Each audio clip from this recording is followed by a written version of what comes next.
What's up guys, Steve Cook here from fitnessculture.com. Today we're going over how to properly train the abs. So to fully train the abs, we need to understand what each function of the different muscles in our abdomen do. So first and foremost, when you look at the abs, yeah, I just lifted up my shirt.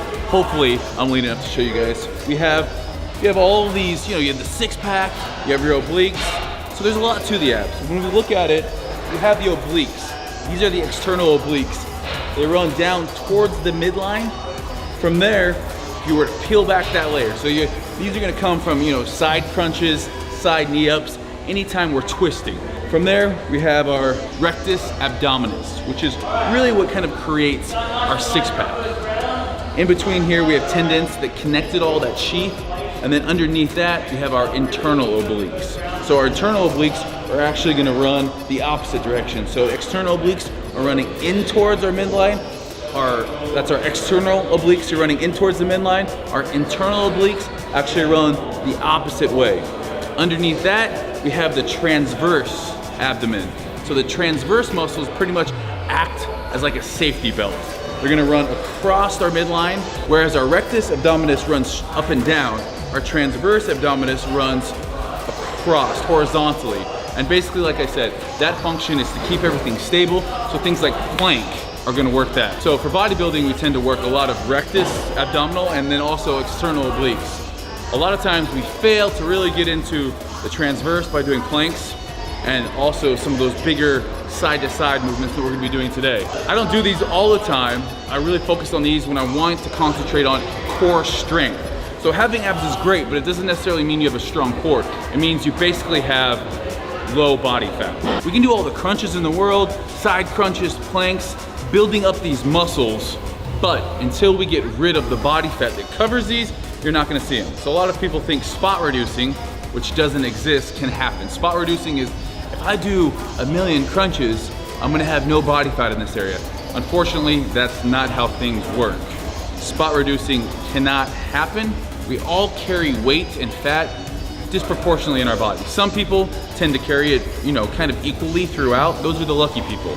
Men, we tend to carry it more in our glutes, our lower back, our abs.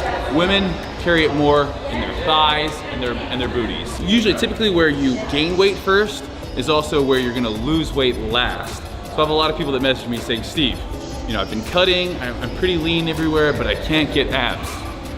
Unfortunately, you guys probably just have a disproportionate amount of body fat that you carry on your abdomen. In order to get rid of that, you're just gonna have to get super lean. What I've noticed is when I've gotten real lean, it's actually easier for me to kind of stay toned in those areas. And what I mean by that is as we work and develop muscles, our body kind of remembers how to get into those things. By doing crunches, you're gonna build bigger ab muscles, but you're not gonna be reducing body fat at all. Just so we make that clear right off the bat. For our first exercise, you're gonna need a set of sliders. Now these are professionally done, thanks to the trainers here at Bunker. Or you can find some Walmart if you're in the States. I don't know where if you're not in the States, but sliders are gonna go underneath our feet. If you don't have sliders, you can just take off your shoes, use socks if the floor is slippery enough. So the first movement we're gonna be doing is a plank with a leg slide. So from here, we're gonna sit up in a nice plank. Toes on the sliders, on our elbows, keeping our core nice and tight like someone's punching you in the stomach, and then from there, just squeeze your glutes. I don't want you too far down, and I don't want you too far up. So glutes nice and squeezed. From here, we're gonna come out to the side and back down. So you're also getting some hip work, but working primarily the transverse abs, keeping the legs as straight as possible. We got 15 on each side. And then without any rest, we're moving on to our next exercise. Next exercise is a reverse V-up. From here, we're gonna be almost like we are on the plank, except for we're gonna be on our hands. Our core is still nice and tight, glutes are squeezed. From there, we're just gonna slide all the way up. And if you're like me, and you're not super flexible, you can do one of two things.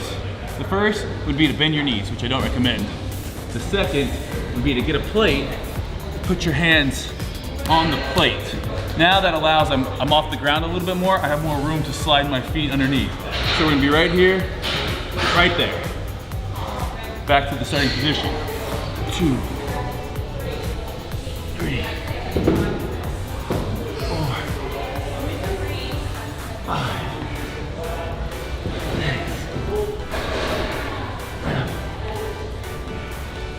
15 will leave you gassed.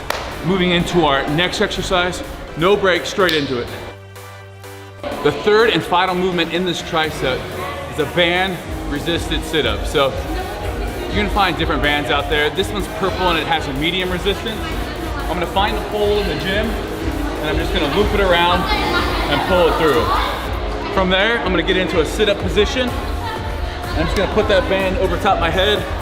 You can already feel that resistance pulling on me here. So you can either have a partner sit on your toes, or if you don't have a partner, have the dumbbells. That way you're not moving all the way around. Because this band wants to pull you back. So either having a partner or the dumbbells on the toes is gonna help a whole lot. From there, starting in a crunch position and just coming up, keeping our hands either in front of us or to our sides. I don't want them behind your neck. Squeezing, coming back down.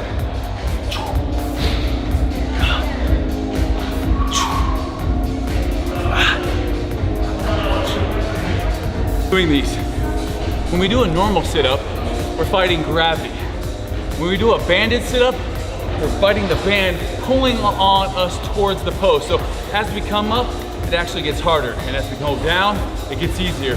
But I never, if you notice, I never come to a lying flat, relaxed position. I always have some tension on the abs. After 15 reps there, we're taking a minute rest, and then we're jumping back into our tricep. We have 3 rounds of each of these. So 3 exercises, 3 rounds. Our next tricep, again, working abs more than just for show. Abs gotta be for dough too, because when we talk about core, your core comes into everything in life. Everything, even your relationships. In the bedroom, you know what I'm saying? You know? Yeah, no. We'll talk more about that later. That's a different video. All right, so we got ball slams. Biggest thing on ball slams, we're starting up here, and we're not just dropping it. I see a lot of people when they're doing ball slams, just starting up here and doing that. No, that's not what we're doing. We're trying to generate so much force, posterior chain, pulling down, almost like a skier, pulling down. So here, boom, picking it back up. We got 15. It's gonna look something like this.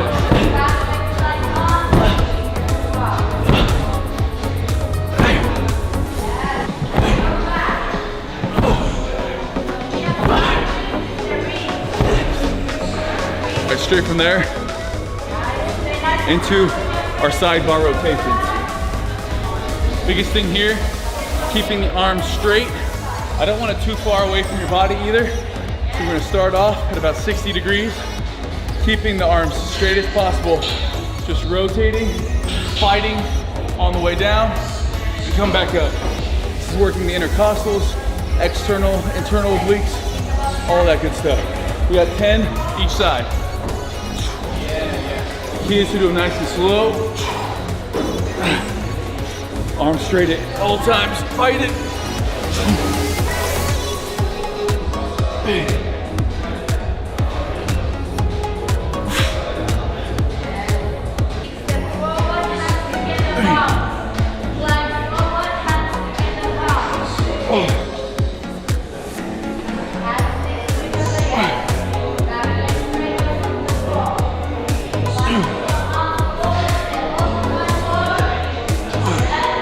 All right, third and final movement is the bar rollout. So we're completing this without stopping, and then we have 60 seconds rest after this.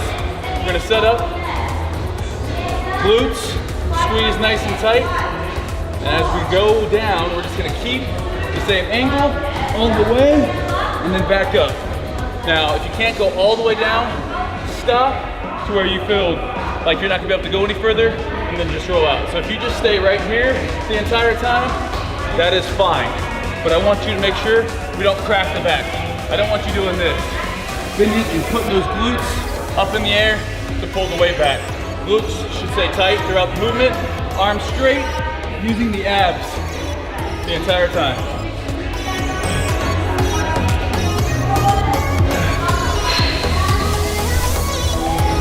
It's one of my favorites because I feel like it really requires you to keep that core tight. You're using your transverse as well as the rectus abdomen. I always have a hard time saying that word, abdomen, abdominal, abdomini, your rectus and your transverse abdomen.